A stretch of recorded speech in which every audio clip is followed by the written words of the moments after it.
Hi everybody. Today we're going to talk about growing okra. Got a few questions about it.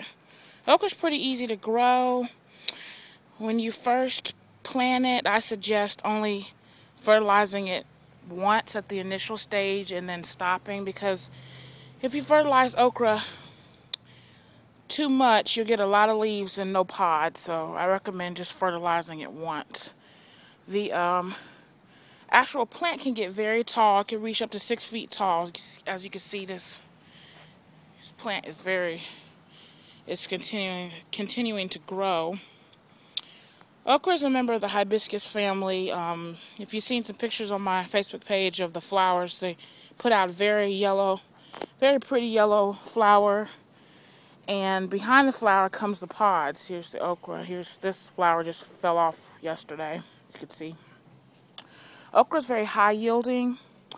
If you continue to harvest them often and quickly, they'll produce a lot of pods. So I suggest not letting them get too long. Harvest them between 3 to 4 inches long each pod. Any longer than that, they start to get woody and tough, and you can't eat them. So I suggest harvesting them when they're about this length. So I'm gonna go ahead and nip this one. Let's see if I can. I use pruners. You can break them off with your hands, but the stalks can tend to be a little woody, so I use pruners to nip them off. Try to see if I can do this. I'm gonna go on the other side.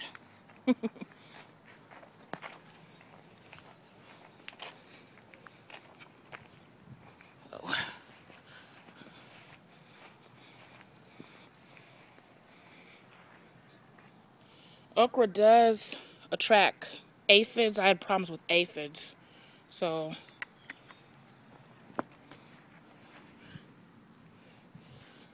I suggest you spray with soapy water spray. Here's the pod to help control aphids. That's the only thing I had problems with, is just the aphids. But the more you harvest it, the more it come back. I've probably picked about maybe 50 pods off this one plant so far. I mean, it's very giving.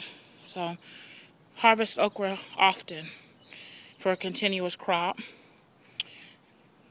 Okra likes a lot of sunlight. It likes heat. That's why it does so well in the south. So make sure you put it in a very sunny spot and leave it there, because it loves sunshine. Water it gently every day if you're growing it in containers. I always tell everyone, if you're doing container gardening, water every day, especially when it gets hot, because if you don't, your plants will decline. So water okra lightly every day.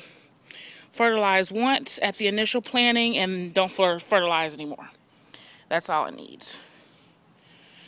And of course, okra, you can fry it, boil it, steam it, put it in your soups and your stews. I like to put it in gumbo or Creole, shrimp Creole, or whatever, succotash. So we eat a lot of okra in my house, so it's got a lot of possibilities as far as cooking. So that's okra. It's a very easy crop to grow. I suggest everyone try to grow it in your home if you like it. I know a lot of people don't like okra because it can tend to be a little slimy, but if you cook it right, it'll, that slime will kind of dissipate. But okra is very easy to grow. This is a Clemson spineless variety. Some of the okra varieties tend to have some little spines on them that can be, irritating to people's skin. So I recommend getting this variety because it doesn't have that those spines on them. So this is growing okra. If you have any questions, just leave me a message on my Facebook page. Thanks for watching. Bye-bye.